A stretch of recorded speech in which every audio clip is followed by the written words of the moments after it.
अस्सलाम वालेकुम, मैं हूं लियाकत राज पर। दोस्तों, न्यू कराची टाउन और एंटी करप्शन हो गए हैं आमने सामने।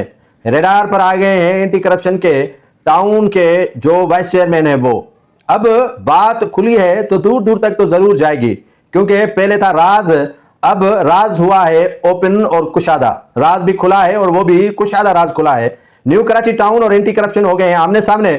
सूबाई महकमा इंसदाद रुश्वत सतानी एंटी करप्शन ने न्यू कराची टाउन में मुबैना संगीन करप्शन और बदउनवानी की शिकायत पर कार्रवाई की तैयारी कर ली। रेडार पर आ गए हैं vice chairman new Karachi town Shoaib bin Zaheer के इर्द गिर्द घेरा तंग कर लिया गया है। टाउन के उमूर में मुबैना बदउनवानियों की शिकायत पर तलब किए गए शोएब बिन जहीर अपना बयान रिकॉर्ड कराने न पहुंच सके, जिसके बाद पहला रिमाइंडर भेज दिया गया। Municipal commissioner new Karachi town vice chairman को एंटी करप्शन हुकाम के रूबरू पेश करने में भी नाकाम हुए हैं।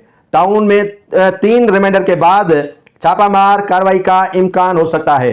भाई, ये पहली बात तो ये है कि न्यू कराची के जो वाइस चेयरमैन है उनको एंटी करप्शन में अगर बेगुनाही साबित करनी है तो पेश तो होना पड़ेगा। कितनी छुपा छुपी खेलेगा, लेकिन उसके इर्द गिर्द घेरा तंग होता रहेगा। या तो कायदे आजम देकर अपनी जान छुड़वाए या फेस करे कि उसने वाकईतन करप्शन नहीं की है तो अपनी बेगुनाही का रिकॉर्ड एंटी करप्शन को देना ही पड़ेगा, वरना ये साहब शोएब बिन जहीर जरूर फंसेगा और उनके इर्द गिर्द घेरा तंग होता हुआ नजर आ रहा है।